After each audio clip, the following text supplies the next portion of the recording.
Hello student, कैसे हो आप सभी। स्टूडेंट, उम्मीद करता हूँ आप लोग अच्छे होंगे और स्वस्थ होंगे।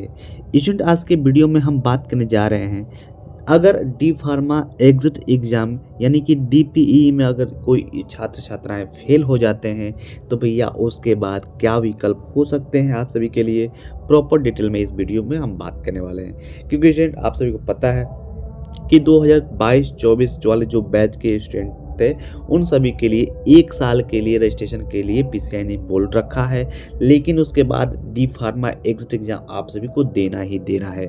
लेकिन अगर मान लीजिए अगर पास हो जाते हैं तब तो अच्छी बात है, लेकिन मन में यह जरूर चल रहा होगा आप सभी के कि भैया अगर हम फेल हो जाते हैं तो क्या हमारा जो 1 साल का रजिस्ट्रेशन है वह हमसे छिन जाएगा, क्या होगा, अगला विकल्प क्या हो सकता है, तो ही हम प्रॉपर डिटेल में देखने वाले हैं। ठीक है, यहाँ पे देख सकते हैं स्टूडेंट, सबसे पहले तो आप सभी दोबारा एग्ज़ाम देने का आप सभी को मौका मिल सकता है, मिल जाएगा। ठीक है, यानी कि री अटेम्प्ट आप दे सकते हैं एग्ज़ाम। आमतौर पर छात्र छात्राओं फिर से एग्ज़ाम देने का मौका मिलता ही मिलता है, री अटेम्प्ट मिलता है आप सभी के लिए। ठीक है, अब उसमें क्या होगा, अगले सेशन में फिर से आप क्या करेंगे, परीक्षा में बैठ सकेंगे, परीक्षा को दे सकेंगे।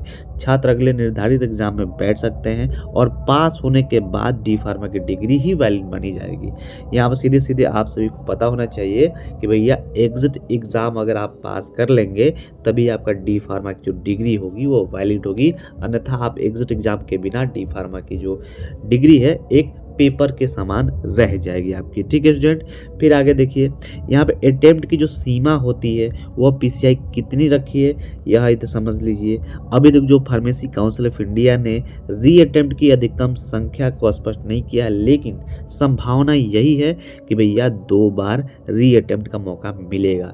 डी फार्मा एग्जिट एग्ज़ाम पहले जब आया था आप सभी के सामने साल में 2 बार होने की संभावना थी, और अंततः यह भी संभावना है कि आपको हर साल 2 बार मौका मिलेगा ही मिलेगा स्टूडेंट। ठीक है, फिर स्टूडेंट आप सभी देख सकते हैं कि बिना एग्जिट एग्ज़ाम पास किए क्या हो जाएगा। मान लीजिए कोई स्टूडेंट ऐसा सोच रहा होगा, उसके मन में होगा कि भैया हम एग्जिट एग्ज़ाम नहीं देंगे। ठीक है, वह क्या हो जाएगा। ठीक है, तो यहाँ पर देखिए, डी फार्मा की जो डिग्री है आपकी वो अधूरी मानी जाएगी। सबसे पहला नंबर बात तो ये है कि भैया अगर आप एग्जिट एग्ज़ाम नहीं देते हैं तो आपकी जो डी फार्मा की जो डिग्री है वो अधूरी मानी जाएगी, पूरी नहीं मानी जाएगी। ठीक है, जो कि फार्मेसी काउंसिल ऑफ इंडिया ने कह रखा है कि डी फार्मा के बाद आपको एग्जिट एग्जाम देना ही देना है भैया। ठीक है, रजिस्ट्रेशन यहाँ पे नहीं होगा।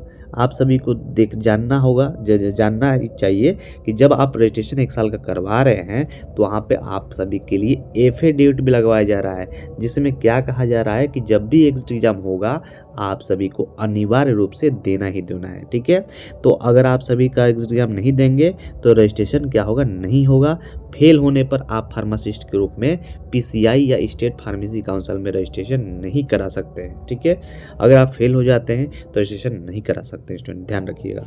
फिर फार्मासिस्ट की जॉब नहीं आपको मिलेगी भैया। कहीं भी आप फार्मासिस्ट की जॉब लेने जाते हैं वहाँ पे आपका रजिस्ट्रेशन नंबर मांगा ही मांगा जाता है। ठीक है, तो वहाँ पर रजिस्ट्रेशन नंबर आपके पास होगा ही नहीं तो आप वहाँ पे जॉब भी नहीं कर सकते। ठीक है, बिना रजिस्ट्रेशन के आप किसी मेडिकल स्टोर या किसी हॉस्पिटल में भी फार्मासिस्ट के रूप में भी काम नहीं कर सकते हैं। ठीक है, लाइसेंस ड्रग इंस्पेक्टर तभी बनाता है जब आपके पास रजिस्ट्रेशन हो। ठीक है, फिर वहाँ पे और कहाँ दिक्कत आएगी, हायर स्टडी में आपको दिक्कत आएगी।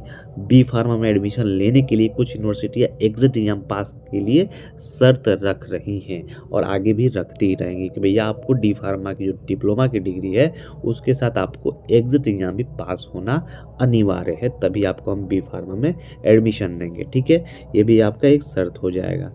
अब स्टूडेंट, ऐसे सारे स्टूडेंट जो हैं जो भैया अल्टरनेट ऑप्शंस खोजते हैं कि चलिए भैया हम तो एग्जिट एग्जाम पास नहीं कर पा रहे हैं, कुछ हमको अल्टरनेट ऑप्शन मिल जाए कि हम अपना जीवन यापन कर लें। ठीक है, तो उनके लिए एक ये भी चीज़ है कि एग्जिट एग्जाम को अच्छे से तैयारी या तो कर लीजिए, अगली बार पास हो जाएंगे। अगर आप फेल हो जाते हैं कोई दिक्कत की बात नहीं, अगली बार तैयारी करिएगा। ठीक है, प्रयास करिएगा कि पहली बार में ही पास हो जाइए, लेकिन अगर फेल हो जाते हैं तो यहाँ पे आप सभी को एक और मौका मिलेगा। अच्छे तरीके से तैयारी करिए और आप पास हो जाएंगे। ठीक है, फिर अगर आप मान लीजिए कि अब एग्जिट एग्जाम की तैयारी ही नहीं करना चाहते हैं, मतलब दिमाग में कुछ रखना ही नहीं चाहते हैं, तो भैया फिर आपको और समय लेना पड़ेगा।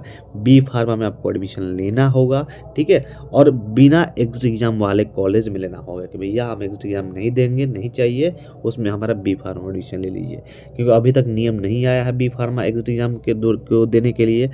भविष्य में हो सकता है कि बी फार्मा में भी आ जाए, ठीक है।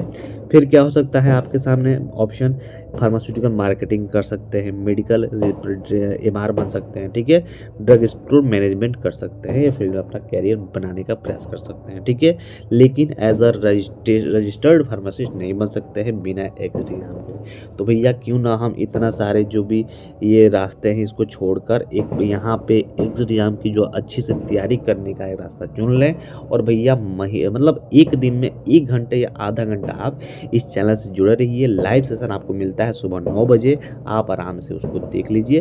100% मैं गारंटी देता हूँ कि उसमें जो भी मैं क्वेश्चन कराता हूँ, इंपॉर्टेंट वो क्वेश्चन मैं कराता हूँ, फालतू के क्वेश्चन मैं नहीं करता, फालतू के समय नहीं लेता। वहाँ पे आपको जो इंपॉर्टेंट क्वेश्चन है वही आपको मिलता है, ठीक है स्टूडेंट। अगर आप लोग को अच्छे तरीके से तैयारी करना होगा, आप 9 बजे जुड़ जाइए, इस चैनल पर भी आप सब्सक्राइब कर लीजिएगा, ठीक है। जल्द स्टूडेंट मिलता है अगले सेशन में नए वीडियो में।